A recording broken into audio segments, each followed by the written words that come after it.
Hey everyone, it's Raghu and I am back and I have another brand new wonderful guest that I get to become friendly with, if not friends, by the end of the whole deal. James Finley, Jim, it's wonderful to have you Thank you. here Thanks for on the inviting show. me. Yeah.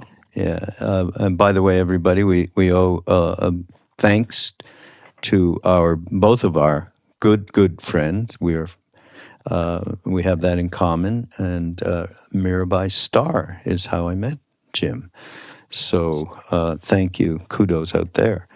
And Jim has a book that came out last year, right, Jim? 23. Yes. Yeah. Yeah, The Healing Path, and it's different in that it's a memoir, and it's also chock full of good information. See, that's what Mindrolling's all about, Jim, is we want to give people a chance to use the experience that people who come on this show may have that addresses the day-to-day lives, our day-to-day lives, and how to transform some of the pain that we all do go through and trauma. Yeah. And I guess there's no. First of all, Jim wrote this book, and as I said, it's a memoir as well as an advisal. And Jim, I just told him before we got on. I just said, "This is the level of honesty that you have shared your life through this book is pretty extraordinary. It does remind me of."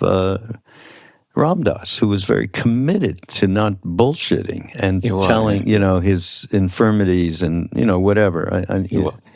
Yeah, I think you're familiar. But I think we have to share with everybody, and you can just go on and certainly, however you want to contextualize it.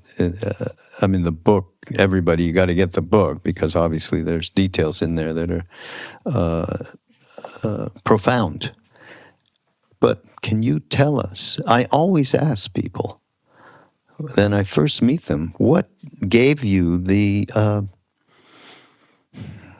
impetus to realize that there is a way to be happy, to be free, to be peaceful. Just simple stuff, to be kinder. There is a way.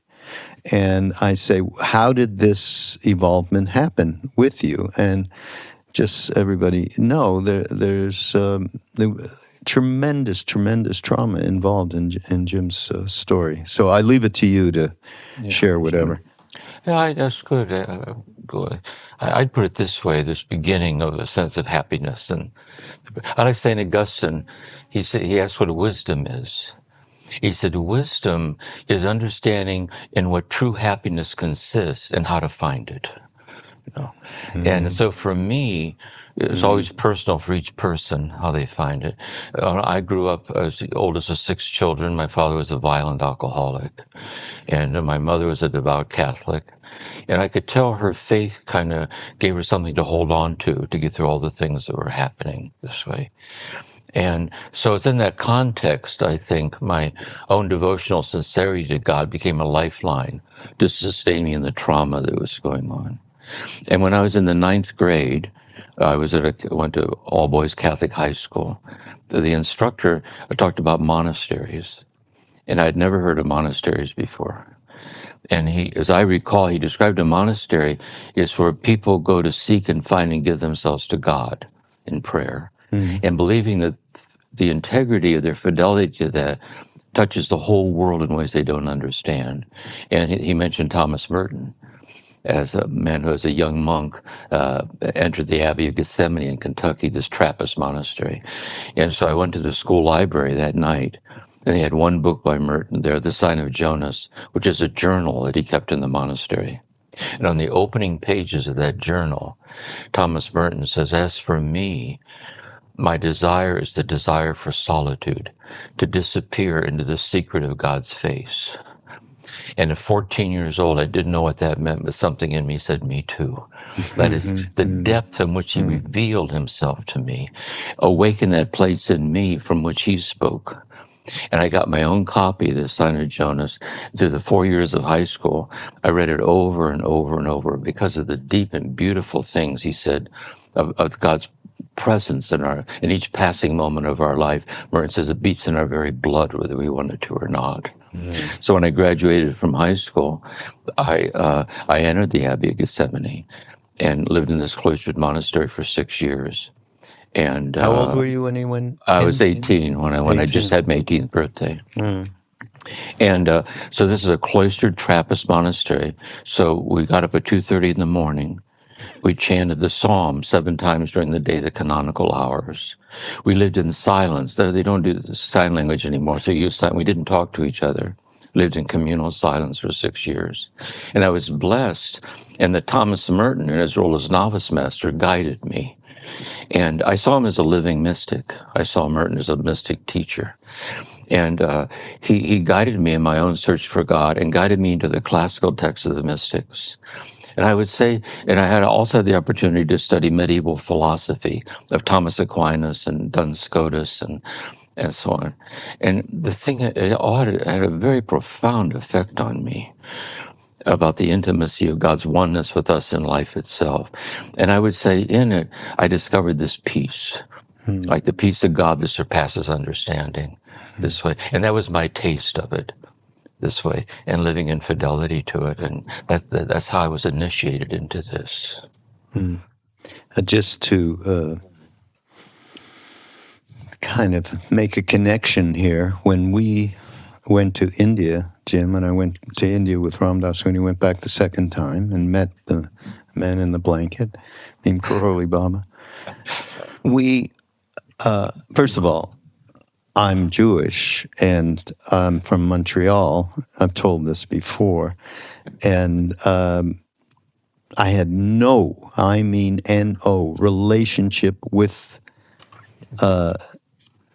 that tradition whatsoever. I was fighting against my own, so I didn't have time to fight against it. But the first thing that happened when we met Neem Karoli Baba when I was there, absolutely, one of the first things he said to me was, "Where's your cross?"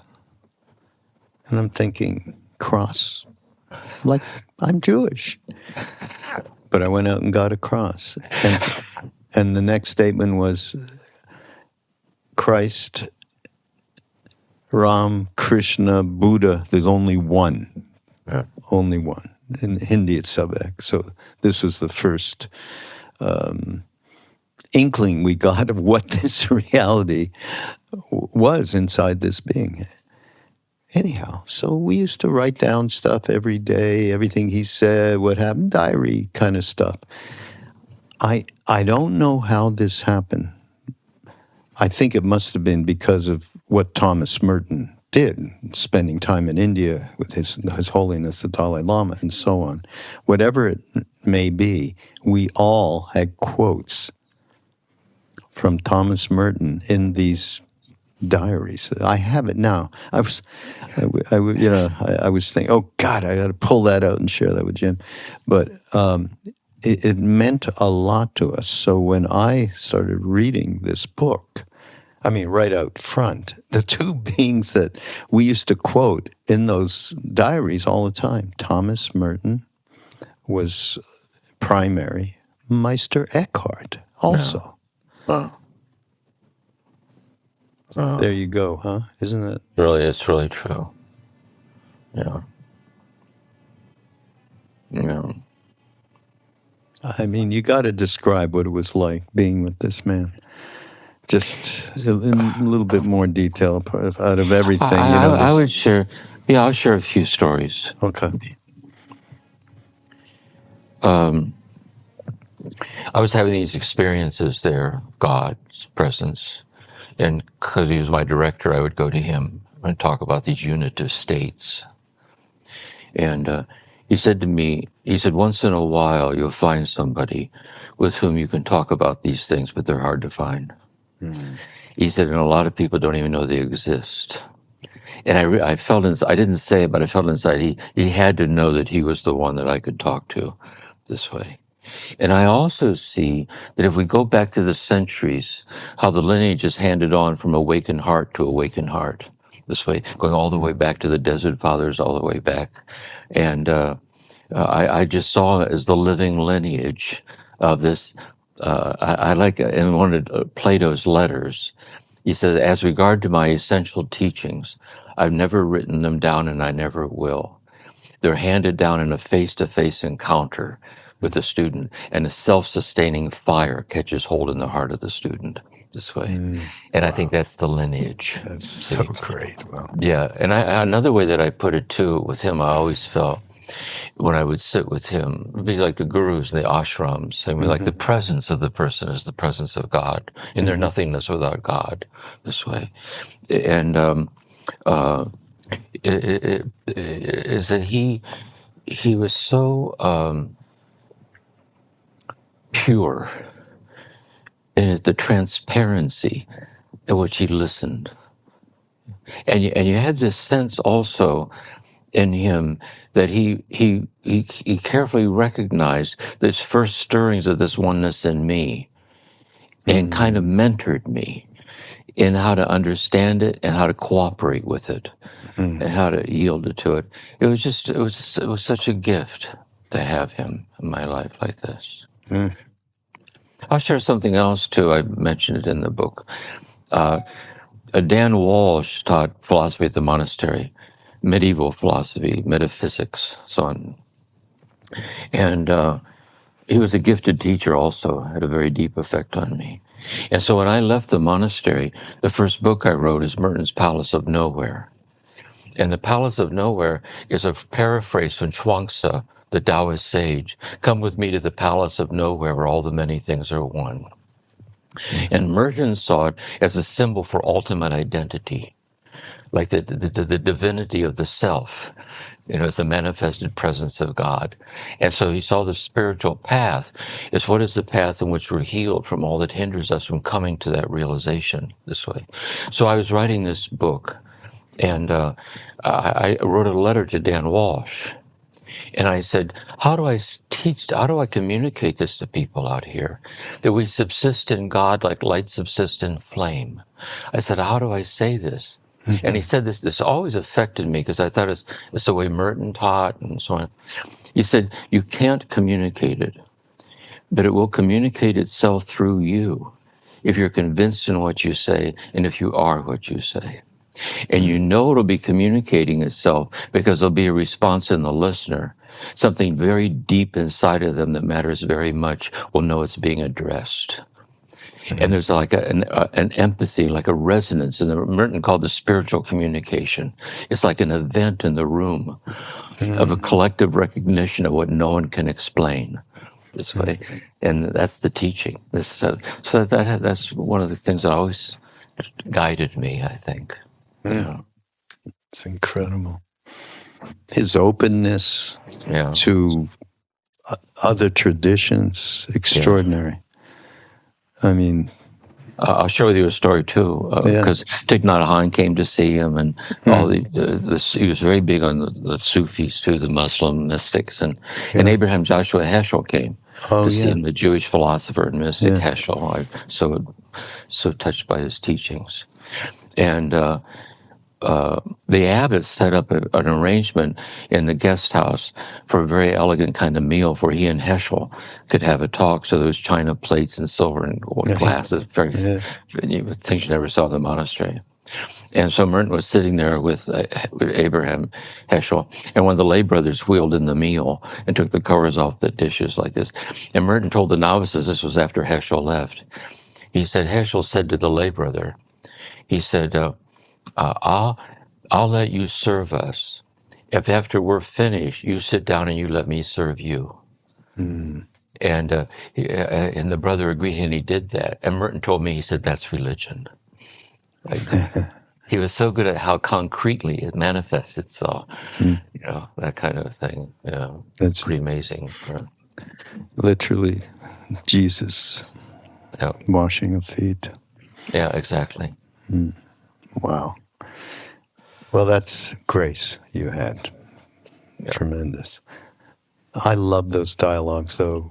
Are you familiar? I'm sure you are. I'm asking a silly question with Dalai Lama and Thomas Merton. Yeah, very much so. Yes. Yeah. Because in the Asian Journal, too, he writes all that out and shares it and so on. And he intended, who knows what he would have done, but he intended to go back to India, study more under under a Tibetan master. And he might have lived as a hermit. And I don't know who knows what he would have, he would have, where he would have felt called to do that. And also after he died, there was an interview with the Dalai Lama on his deep respect for Thomas Merton. And he said the thing about Thomas Merton is he spoke directly from experience. It wasn't theoretical. It was like a Yeah. manifestation, a realization. And Yeah. and I think deeply awakened people, they recognize each other. There's like a resonance that happens, and it's trans-traditional. That it goes back and forth across the various dialects of awakening to all traditions. And Merton was so cued into that. Wow.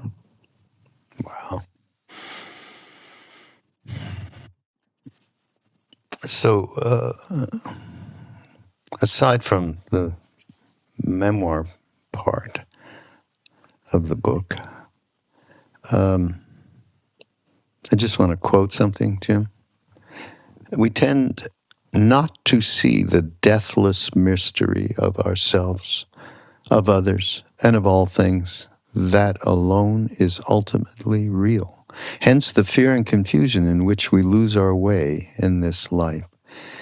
It is in this traumatized incapacity to abide in our all-pervasive oneness that we act out the traumatizing things we do to ourselves, to others, and to the earth that sustains us.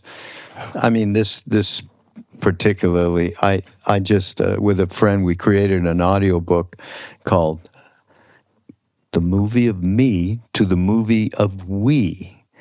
And we go through exactly the part at which we are so caught in that mini me, in believing in our thoughts, in our stories, and acting per our traumas, acting per our habitual patterns and neurotic tendencies.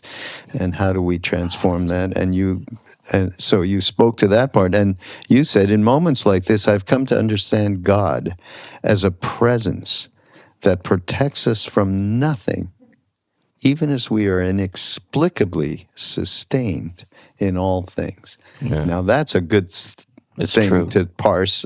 Go ahead, please. It is. Let's walk through it. Yeah. That's so key. So I'm just going to see where we go with this.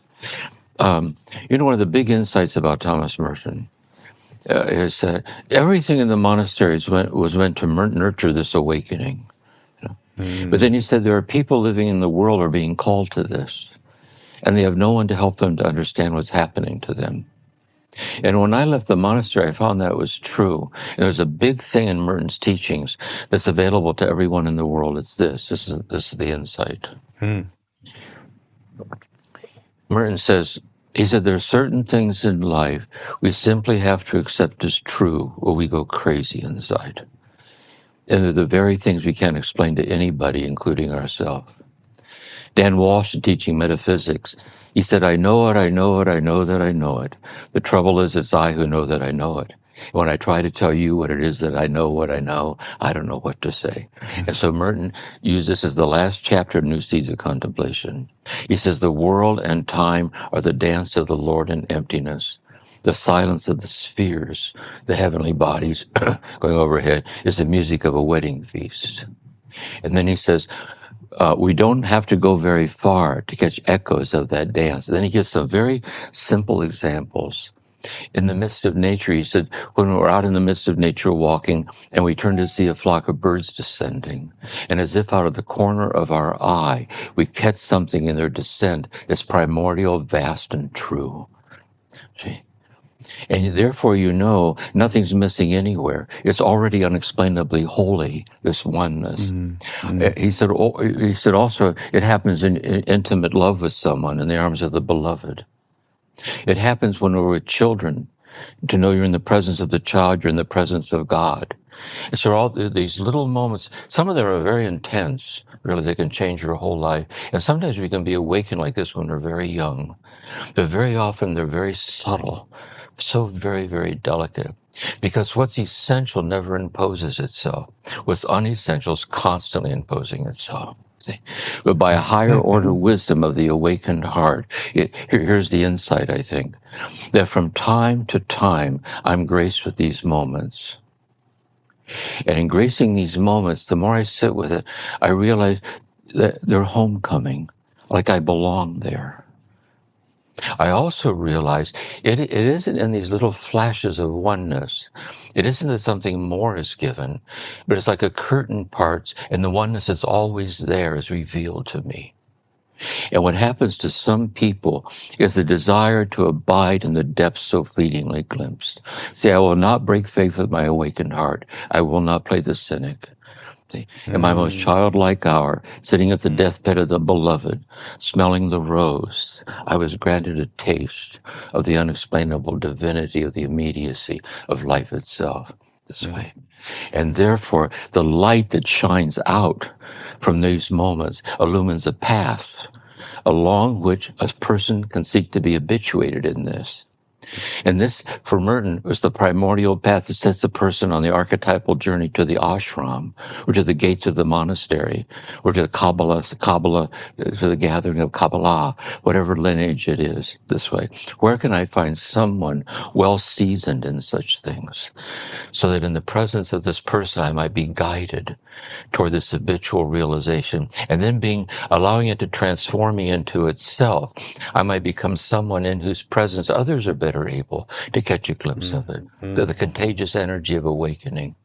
So that's a key thing you're singling out here about Merton. I think it's so much at the heart of his teachings, and it's meant so much to me. Enlightened heart. And the Buddhist, of course, bodhicitta. Exactly. Yeah. I'm just, I love the way you're describing some of this, Jim. It's just beautiful. And it takes me back to my own experience with this particular being that represented, what you're speaking to. So the grace in that. Yeah, awakened heart. Here's something else from you in the book. As I look back at these experiences now, what most stands out to me is a truth of the awakening heart known to those who have been fortunate enough to have experienced it. This truth being the surprising realization that from the hidden depths of a darkness too terrible to name or explain, God can emerge as a sovereign, silent presence that carries us forward, amazed and grateful, into realms of clarity and fulfillment that we could scarcely have imagined. Yeah. How in the world, this is digression, the trauma you had and that you describe in this book in the early years with this family and this father, none of this was, you had, of course, were too young to be able to contextualize any of this in any way. The hurt is too deep. How did you manage to literally survive on a day-to-day basis? Well, first of all, when I became a clinical psychologist, I worked with trauma. Yeah. And it's so amazing, especially childhood trauma, the resiliency of the human spirit. It doesn't mean it doesn't come away wounded, and you have to work through all of that. But it's just amazing, the ability to kind of find one's way through it, limping out of it, and you move on. And so it's always personal. But for me, what it goes back to faith again. this way. When my mother would take us to Mass on Sunday, she would say to pray asking God for the grace to get through the things that happen when Daddy gets mad. That's what she put it. Mm-hmm. And so I recall lying in my bed one night in the dark, and I was listening to my father beat my mother outside the door this way. And I was sad because maybe earlier that day he hit me, and I knew if tomorrow he wanted to, he'd hit me again and no one would stop it this way. And so lying there in the dark, I prayed the way frightened children pray. I was maybe 5. And to me, what the experience was, is that lying there in the dark, God heard my prayer and merged with me in the dark. That was the experience. So when I woke up from it and went out into the house, the trauma still went on. But I knew something, is that in the dark, when God merged with me, God took me to a secret place inside of God my father didn't know anything about. So my father thought he was hitting me. He was hitting that effigy of me, that other little boy. He didn't know the real me was hidden inside of God. Mm-hmm. Later, when I became a clinical psychologist, I realized I was dissociating, that I borrowed the religious imagery of my mother's faith to give my dissociation a meaning for survival. And I also had to go through a lot of therapy not to depend on dissociating. But I also knew that does not mean at all that God did not merge with me in the dark. Mm-hmm. And therefore, I think we can give it a taste. Sometimes we're given to it, and it comes as it comes. But sometimes it comes to us in a moment of deep suffering, near-death experiences, loss. It just washes over. Sometimes, right in the midst of the terror, there's a luminous shining out in the terror. But often, when the terror is overtaking us, it isn't until later we reflect on it. We realize it isn't that it wasn't terrible, but it wasn't just terrible. That there, when it got so dark, precisely because it got so dark, I was able to see a light shining in the darkness that had come in looking for me, or it was there all along and I didn't know it. Mm-hmm. So then when I find my way back into the light, hopefully, if I recover and come back and heal, it's so I'm so grateful. But it's also important to never forget what I learned in the dark, because that's my empathy with my wounded brothers and sisters all over the world. My suffering does not belong to me. We're all woven together, like Indra's net. We're all woven together in a suffering that's woven into this love that protects us from nothing. In Christian metaphor, that's the cross. Love crucified. It protects us from nothing, but unexplainably sustains us always. Jesus said, "Fear not, I'm with you always." So Jesus didn't say, "Don't be afraid. I'll personally see to it that nothing bad happens to you." Rather, Jesus said, "Don't be afraid, not because bad things might happen to you." By the way, they were all martyred except for John. They were all executed, and he was tortured. But no matter what happens to you, I'm one with you in it. See? You know, the deathless beauty of yourself shining out. Merton once said the word martyr means witness. So the martyr doesn't give up on life. The martyr lets go of the illusion of having life. It's not for the having. And when you're unraveled and you let go, I like to say by Merton, he said he's in a prayer, he said, "Lord God, you are not met, you who sleep in my breast are not met with words, but with dispossession within dispossession. You're met in all the ways I'm dispossessed of the ability to live on my own terms." And then I kind of get used to being dispossessed, so I have to be dispossessed of my dispossession. It's like a free fall into an infinite freedom that I lost every time I try to find a footing again on my terms. And it's very mysterious. Yeah, exactly. Yeah. Mystery. Mystery. But here's something that we should talk about a little bit.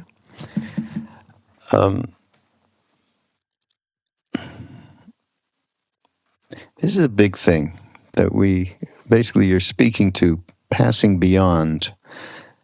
I mean, once we're on the path, right, and in the extraordinary beauty of all the different ways we can be on the path, whatever our proclivity may be. So once we're there, it passed beyond what you call immature understanding of spiritual matters, formed in times of innocence and in times of trauma and abandonment, by learning to cultivate more mature reality-based ways of understanding the deep healing that spirituality brings into our lives. I guess, and for me, I was with somebody who was beyond any particular. I mean, he was a Hindu, Neem Karoli Baba. I'm speaking of. He was a Hindu and everything, and we learned Hindu chants and Hanuman and all of that, right? But as Ram Dass said when he came to India, he said, really, I was much more into Buddhism, all the gaudy Hindu gods and stuff, but then that completely got transformed by a being who wasn't in any of that's right. these rituals, rites, duality. This was a person living in non-duality in a body. It was extraordinary. Anyhow, I'd say that for us, we were in our early 20s, similar to when you were with Merton, right? Yeah. So we were in a similar age group there. And so, we came in with, I can tell you, on my part, grossly immature projections of the path, and of my dharma is the best word I can think of in it. Everyone has a different way in which they relate to the path. And I look back and I read this thing, immature understanding is totally real. I still to this day, which is why many of us gravitated from back then to particularly Tibetan Buddhist teachings, and many of the incredible teachers that they had, that they still have today. It's a kind of amazing, but. Here's you talk about yes, we got to mature up here a little bit around our projection of spiritual matters, but as you say, at the same time you got to be careful not to allow our adult conceptual comprehension of such things to close off the childlike opening of wonder, which the graces and gifts of God, by which the grace and gift of God flow into our lives. Two very important things. And so I give you, let me give you one story, and then I'd love for you to comment on it. One of our mentors in India, who was actually Ram Dass's first translator when he first got to India and Neem Karoli Baba, was an extraordinary being who there was no fear in him whatsoever of being cast out. Many of us from the West had that fear of being cast out. That's a whole other thing to get into. Yeah. But it was real. He didn't. And one of the earliest experiences he had, and he was with Neem Karoli Baba from when he was 6, 7, 8, 9, something. He was given a boon by Neem Karoli Baba. You shall ever be like a child. And for the whole of his life, he had that. He had the level of innocent openness, curiosity. He had it all, right?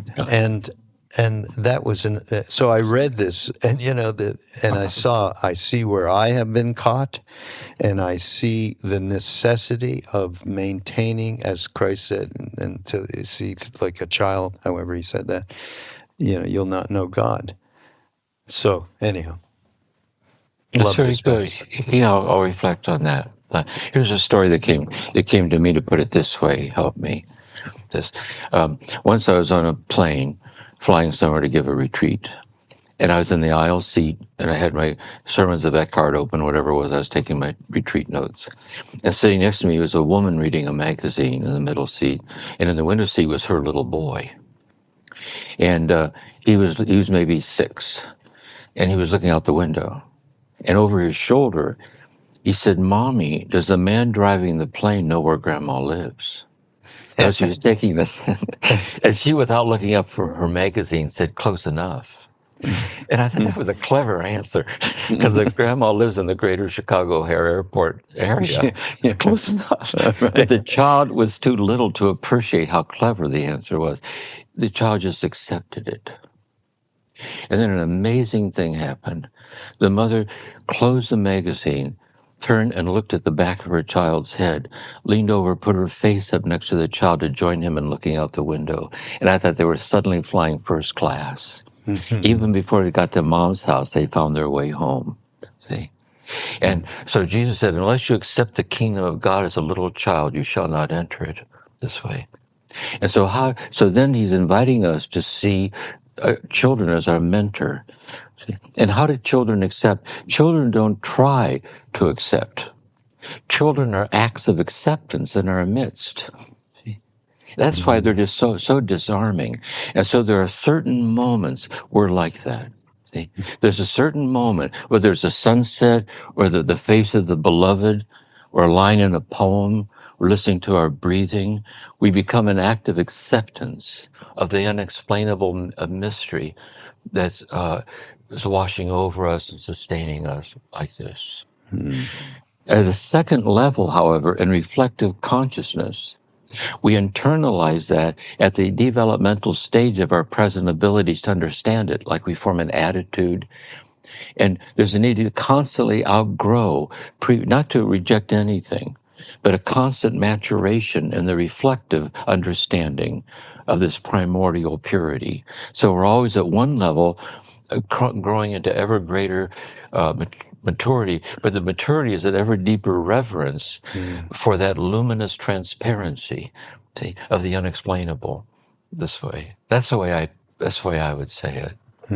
So the way we're talking right now, we're using language. We're in a reflection, but we're using language in a certain way. We're using language in the service of what cannot adequately express in words. See, and we're bearing witness to it this way. And so that's one way. That's one way I understand that growth. Another one more image that comes to me that helps me is, imagine you come across a journal you wrote maybe 10 years ago.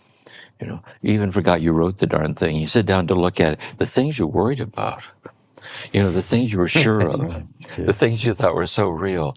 And it was so stunning. And here's the thing. If the you that wrote the journal could see the you that's reading it now, he'd faint. Yeah. And yet we always labor under the illusion that we're finally figuring it out. But if we could see the you that is going to read your journal like 10 years from now, and I think this is a foreshadowing of passing through the veil of death. I think when we die is the boundaryless bliss, unexplainable in all directions. This way, and it's eternal. Saint Gregory of Nyssa called it glory unto glory. And in fact, I'll paraphrase it. After we've been in heaven a few 100 trillion years, we know all the angels on a first name basis. Yeah. God pulls the lever and eternity starts all over again. Amen. Because there's no end to endlessness. And I think that's the mystical clarity. This way. Yeah. Well, I love your purview, especially this was your life's work of working with people and helping them transform through negative emotions and traumas and so on and so forth, and which is absolutely necessary in order for us to become whole. Yeah. And at the same time, the other thing that's seemingly necessary is practice. Right. Being able to take yourself, sit yourself down and go into that place that you have described more than once in our conversation here, behind all of it. It's the place that you merged with God. By the way, God. Can we talk about God for a second? Sure. Jim? I have a problem. And it's funny. I was reading a book, and there was a Jewish, God, I can't remember his name right now, mystic. And he went on about, God. It just inflames so many people because the association is just wrong, that people grow Yeah, up with it what is. this represents. Yeah. I'm one of those people, I tell this sorry, everybody out there, you're going to hear this story again, but I want Jim to hear it. So I'm from Montreal, right? You have something, by the way. My I grandmother was from know. Montreal, French speaking from I was Montreal. going to say, and she talks about Brother Andre, which is Yeah. L'Oratoire Saint Joseph, where all the Yeah. people go Yes. all up the way up and leave Yeah. he healed Yeah. them. And it's Yeah. just full He of did. crutches. It's He did. Yeah. pretty amazing. Mm. Yeah, and so I had a lot of French Canadian friends, and many's a time their English wasn't that great, and they couldn't express what they were trying to say. So they'd use one expression that described any situation where they couldn't think of the word. And that expression in English was, that thing there, that thing there. And that's what I've done all these years on this podcast. Yeah, that's God. That thing there, that we have no idea what that thing there really is, but we're pointing to the mystery, I think. So yeah, just a little interlude there on my God issue. And let me share. Yeah, that's very good. I want to share something, a couple Yeah. things, because it's big, I think. Let's say you've been blessed to be in a marriage where you've been like truly a deep soulmate, changed your life over the years. You're immensely grateful. And let's say someone you went to high school with calls you unexpectedly. You haven't heard from them in years. He says, I'm coming through town. I'd like to catch up with each other. And so he says, tell me about yourself. So you tell him about this person that you met and how the two of you met. You show them her picture and her character, all this. And the person says to you, no, I don't mean that necessarily. Who is it that you know her to be in your love for her? And you don't know what to say, and your heart breaks when you try. That's God. Like this. And I have this, and when I was in the monastery, they had a shoebox with little holy cards in it that you could use as bookmarks in your Bible. And I kept it as the St. Teresa's bookmark. I framed it. I want to read it. Please. Let nothing disturb thee. Let nothing frighten thee. All things are passing. God alone remaineth. Patience obtains all things. Who has God lacks nothing. God alone is enough. This way. And Julian of Norwich, who lived as a recluse in England and wrote the book Revelations of Divine Love. And I had some chance to be alone in her hermitage. And inscribed in the walls of her hermitage, she says this in her book. She says to God, thou art enough for me. See? And another way that I would put it to get this thing of the God go, when Jesus said, Abba, this way, is that for the recovering alcoholic who through their higher power achieve the sobriety they couldn't achieve, they say to their higher power, I don't know who you are, but I do know who you are. You're the one who saved my life. And I don't know who I am either, but I do. I'm the one you saved. That's God. As soon as we get into ideas of God and things of God, it gets very confusing very fast. See? And by the way, Jesus, in effect, was a Jewish mystic. What he was, and they killed him for it. You know, I mean, and the Roman soldiers and the whole kind of thing. So God is like this. The word God is really, it's the way you and I have been talking in Ram Dass. The word God is a word like a cry from the heart. It's a sound that we give for this boundaryless generosity. If we think of God as generosity, the generosity of the infinite is infinite, and we are the generosity of God. To taste that, where the song God sings. See? And in that sense, for the mystic, God was so real to them, but real in this sense. See? We're talking now. And all these ideas of God, you know, it's enough. Yeah, exactly. Everyone's throwing their own boat, you know. This is kind of funny. It's at the end of your book, actually. You just talk about that you came to realize that it is never easy for us to see and to accept how powerless we are to break free of the habits of our mind and hearts that cause suffering to ourselves and others. The litany of these wounded and wounding patterns goes on and on. Fear-based passivity and isolation from others, resentments, quick to anger, narcissistic entitlement. Yeah, I think we've seen that.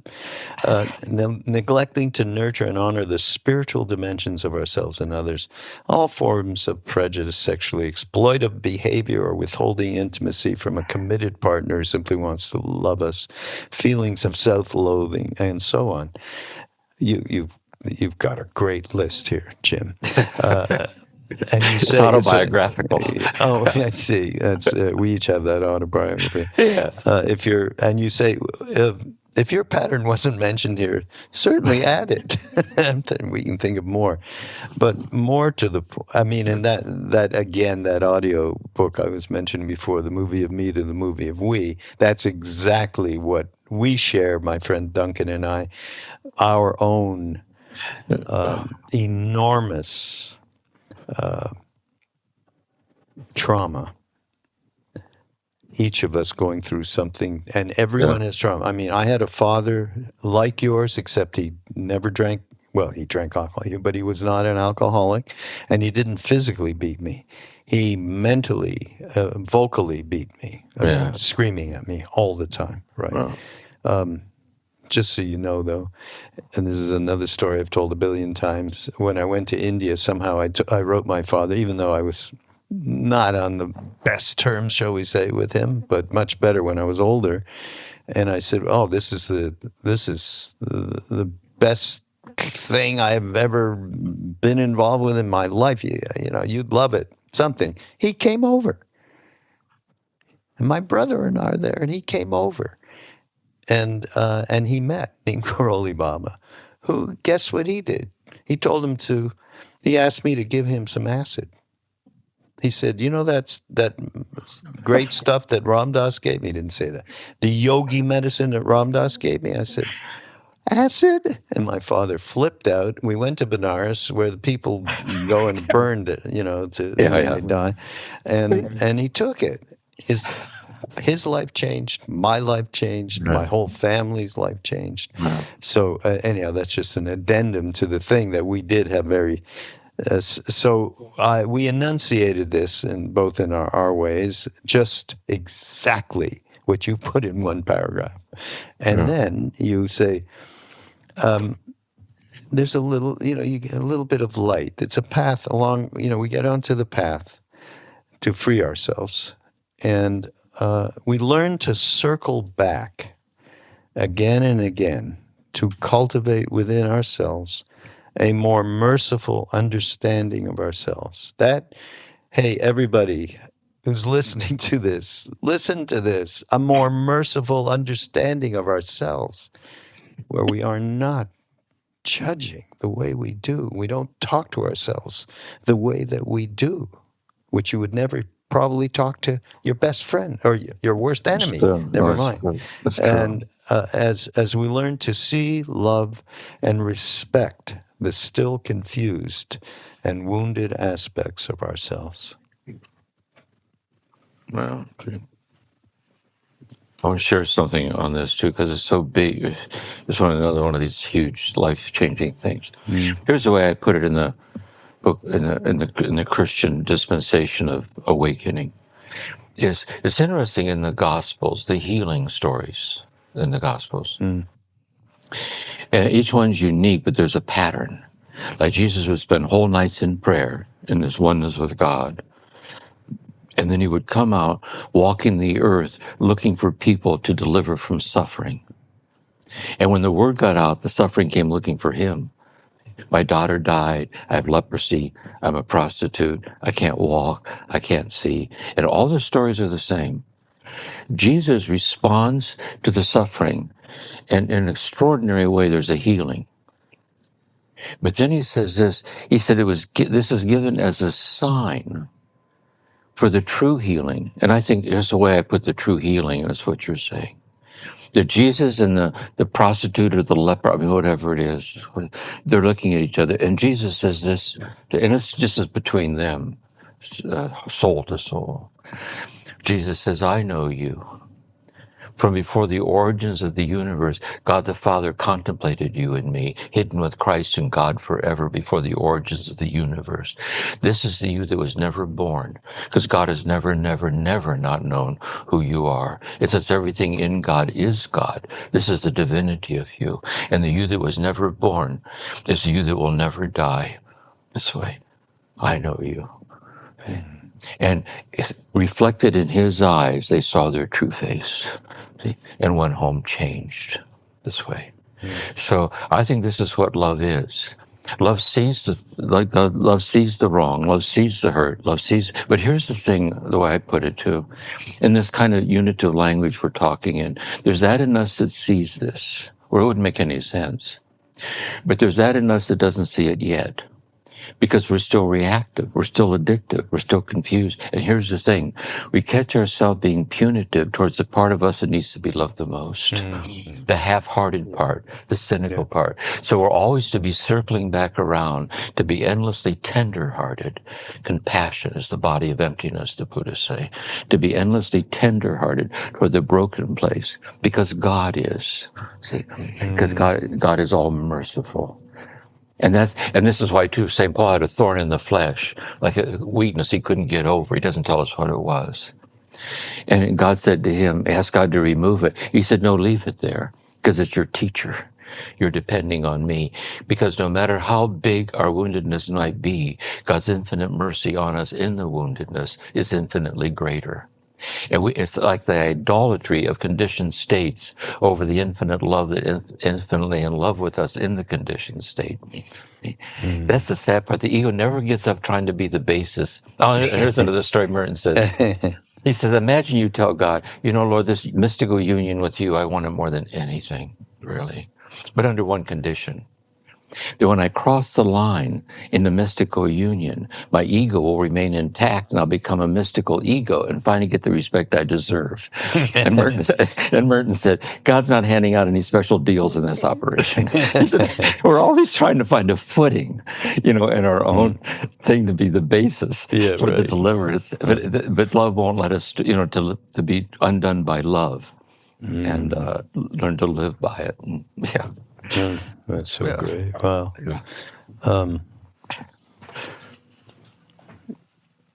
Well, we're at the end of our podcast, but there's there's this beautiful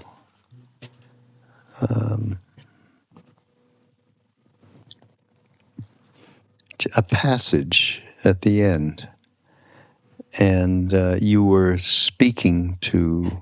talking about death. And I know your wife passed not that long ago, some years ago. Right, 3 years ago, yeah. Right here in the living room, right, in-house hospice. Right. Yeah.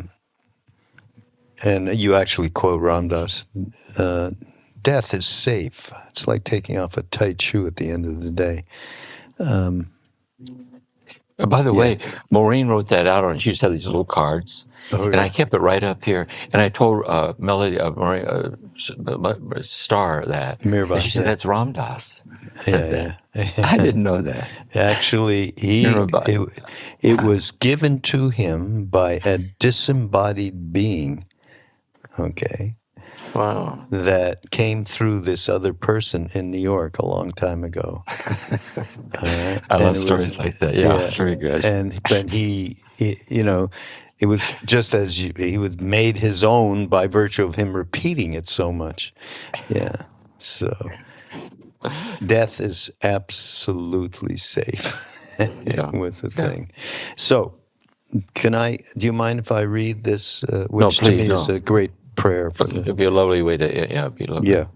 May each of us at our own pace and in our own way continue to find our way along the path, this way of life in which we are learning from love how to be healed from habits of our minds and hearts that compromise and do violence to love. And may we continue on in this way through all of our days, learning from love how to die of love, until in the end there will be nothing left of us but love. No. And may we, within ourselves know and trust that when the moment of our death finally comes, that nothing will happen, save being transported from a veiled to an unveiled immersion in the deathless mystery of love that has been welling up and giving itself to us in and as each passing moment of our lives. Amen. Yeah, amen. Yeah, really. That was really great, Jim. Really appreciate you putting this book together.